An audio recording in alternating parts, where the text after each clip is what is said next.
saya Agustina Mamola. Perkenalkan, nama saya Muhammad Dafa Ahmadi Najat. Perkenalkan, nama saya Reza Repaldi. Perkenalkan, nama saya Rizal Mazhara. Assalamualaikum warahmatullahi wabarakatuh. Kami akan mengerjakan tugas dari Hukum Tata Negara oleh Bapak Farisandi Mursalin SHMH. Hukum Tata Negara atau HTN adalah cabang hukum yang mengatur struktur, wewenang, dan hubungan antar lembaga serta hak dan kewajiban warga negara dalam suatu negara.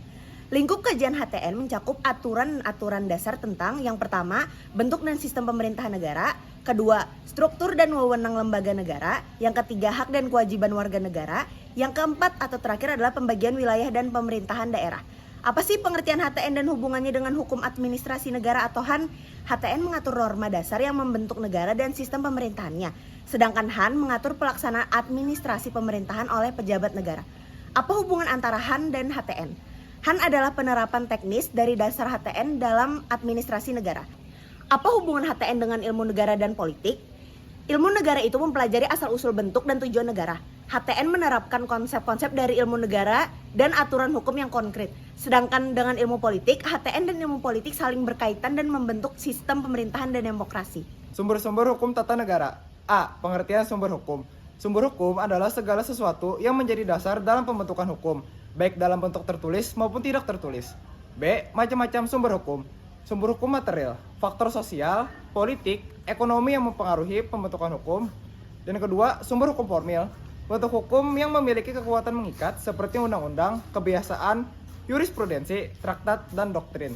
C. Sumber hukum tata negara. Yang pertama ada Undang-Undang Dasar 1945, terus ada peraturan perundang-undangan, konvensi ketatanegaraan, jurisprudensi Mahkamah Konstitusi, dan traktat internasional. D. Hierarki peraturan perundang-undangan Republik Indonesia, yaitu Undang-Undang Nomor 12 Tahun 2011. 1. Undang-Undang 1945. 2. Ketetapan MPR. 3. Undang-undang atau peraturan pemerintah pengganti UU Perpu. 4. Peraturan pemerintah. 5. Peraturan presiden. 6. Peraturan daerah. Yang ketiga, hak asasi manusia dalam ketatanegaraan dan asas-asas hukum tata negara.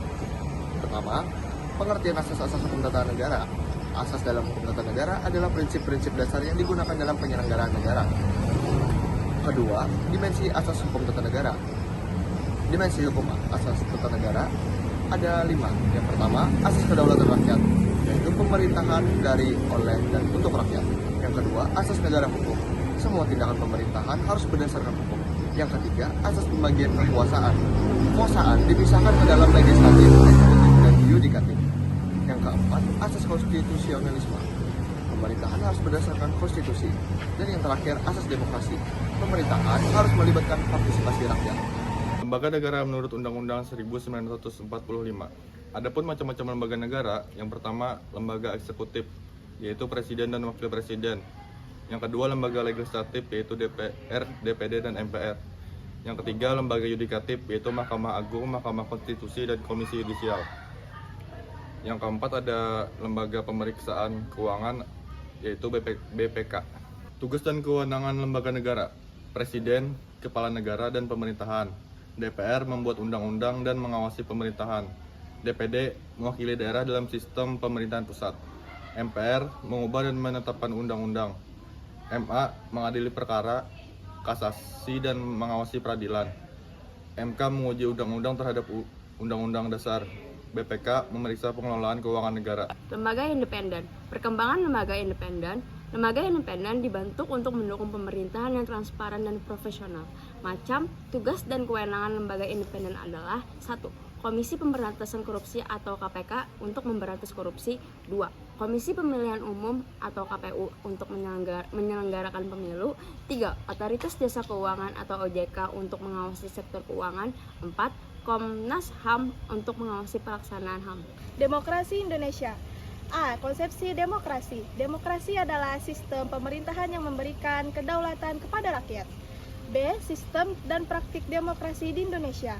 Demokrasi Pancasila, demokrasi yang didasarkan pada nilai-nilai Pancasila. Pemilu sebagai wujud demokrasi. C. Sistem dan pelaksanaan pemilu di Indonesia. Pemilu dilaksanakan setiap 5 tahun. Sistem proporsional terbuka untuk memilih wakil rakyat. Ketiga, asas ini diatur dan saling terkait dalam Undang-Undang Nomor 23 Tahun 2014. Yang pertama ada asas desentralisasi, yaitu pelimpahan kewenangan kepada daerah untuk mengatur urusan pemerintah sendiri. Contohnya, pemerintah daerah berwenang dalam pendidikan, kesehatan, dan infrastruktur daerah. Yang kedua, asas dekonsentrasi, yaitu pelimpahan sebagai kewenangan pemerintah pusat kepada pejabat pemerintah daerah. Contohnya ada gubernur sebagai perwakilan pemerintah pusat di provinsi. Yang ketiga atau yang terakhir adalah asas tugas pembantuan, yaitu pemerintah pusat meminta pemerintah daerah untuk melaksanakan tugas tertentu dengan anggaran dari pusat. Contohnya adalah pelaksanaan program bantuan sosial oleh pemerintah daerah.